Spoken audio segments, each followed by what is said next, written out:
One of the most well-known Disney-produced TV series was the 1954 to 1955 hit Davy Crockett. Because of its popularity, many people believed that Davy Crockett was a lengthy TV series, but in fact it was only 3 one-hour episodes shown over 3 months. Why did Walt Disney kill off Davy Crockett after only 3 episodes? Let's find out on this episode of Rerun Zone. Davy Crockett, king of the wild frontier. David Crockett was a genuine American folk hero, frontiersman, soldier, and politician. Crockett's exploits made him famous in the newly opened West of the early 19th century. He represented Tennessee in both houses of Congress before his death at the Alamo in 1836. Crockett was intelligent, charming, a good storyteller, a very talented shot, and very physically fit in real life. Crockett did fight against the Indians, but he also was against President Andrew Jackson's policies of wiping them out with the Indian Removal Act of 1830. Davy Crockett's myth and legend began as early as newspaper stories in the 1820s when he was hailed as the symbol of the pioneer spirit. Crockett loved the attention and contributed to his own legend with his extraordinary storytelling abilities. Now let's jump ahead to the 1950s. Walt Disney was looking for more funding for his new theme park concept, Disneyland. After being successful with feature films, Walt turned his attention to television and put producer Bill Walsh in charge of his TV operations. Walt went to CBS and NBC networks, but both turned him down. Finally, he signed a deal with ABC on March 29, 1954. The first of Disney's TV ventures was Walt Disney's Disneyland, which began airing in late 1954 and lasted until 1958 when it became Walt Disney Presents and moved to a Friday night time slot.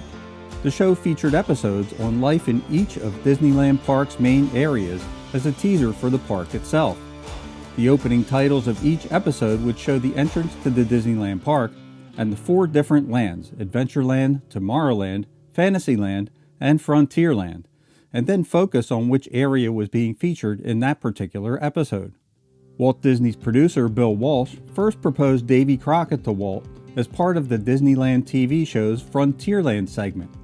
Bill wanted to show Crockett not as an actual historical figure, but as an American folk hero like Paul Bunyan or Pecos Bill. Later, Walsh changed the story to stay closer to the historical events of Crockett's life. Walt, though, was skeptical and asked him, "How many ways can you fight Indians?"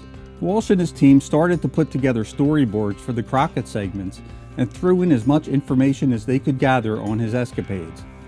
They covered tracking Seminole Indians in Florida, Red Stick's tomahawk duel, Crockett's time in Congress, including his famous dispute with Andrew Jackson over the treatment of the natives, his exploits in Texas, and his dramatic death at the Alamo. Walsh later recounted that after a lengthy and dramatic presentation of the storyboards to the boss, Walt looked at it all and said, "Yeah, but what else did he do?" That's when director Norman Foster passed out. Once Walt agreed to do it, though, he was all in and as excited as everyone else about the show. He then hired screenwriter Tom Blackburn to script the series, as he was a known stickler for his attention to historical facts, but not at the expense of a good story. Walt sent his crew to film on location in North Carolina in the Great Smoky Mountains, including the Mountain Farm Museum at the Visitor Center. They also filmed at historical sites in Nashville, including Andrew Jackson's preserved presidential home site. Only 3 episodes were to be filmed, and no expense was spared. All episodes were filmed in Technicolor, even though they could only be broadcast in black and white. Disney received a total of $300,000 from ABC for the 3 episodes, but Walt had already budgeted $700,000 for production costs. Walt Disney was serious about his Davy Crockett. Most of our favorite legends and fables are based on the lives of real men, like Davy Crockett of Tennessee. Fess Parker starred as Davy Crockett, and Buddy Ebsen co-starred as Crockett's friend George Russell, who had only accompanied Crockett during the Creek Indian War in real life. James Arness and Buddy Ebsen were both considered to play the role of Crockett, but when Walt saw Fess Parker in the movie Them, Walt said, "That's my Davy Crockett." The shows were broadcast on the ABC network on Wednesday, December 15, 1954, Wednesday, January 26, 1955, and Wednesday, February 23, 1955. What happened next was a total surprise to Walt Disney, ABC, and the entire crew. When the 3 episodes aired, Crockett Fever swept the country. No one could believe it. They had a hit show on their hands. Walt Disney realized too late that he had made a mistake by killing off his hero at the end of the 3rd episode. In the summer of 1955, Disney combined the 3 shows into a feature-length film, and Parker and his co-star Buddy Ebsen toured the United States, Europe, and Japan to promote the movie. By the time the 3 broadcasts ended, Fess Parker had become a household name, and Davy Crockett became the most renowned frontiersman in American history.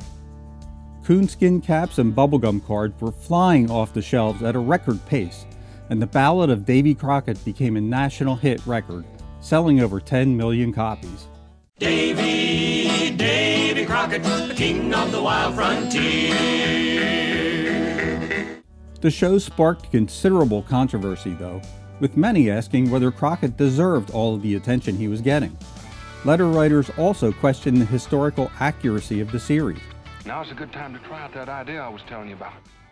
Give that old grin everything you got, Davy. Nonetheless, the shows were a huge success, and by the end of 1955, Americans had purchased over $300 million worth of Davy Crockett merchandise, which amounts to about $2 billion today. 2 more episodes were then produced based on Crockett's legend, and they aired in late 1955, ending the series. The first 3 episodes have since been called the first television miniseries, even though that term had yet to be used in 1955. Fess Parker became a contract player for Disney, but left Disney over a dispute on the film Tonka in 1958, when he was given what he considered a minor role after appearing in several feature films. I don't want you going off to war.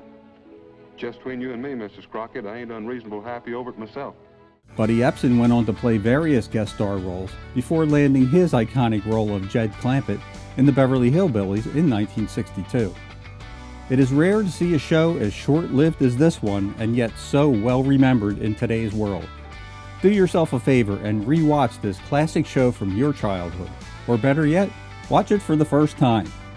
If you'd like to see more of this type of content, click the link on the screen and tune in for more classic TV, movie, and pop culture trivia, reviews, and retrospectives on Rerun Zone. Goodbye for now.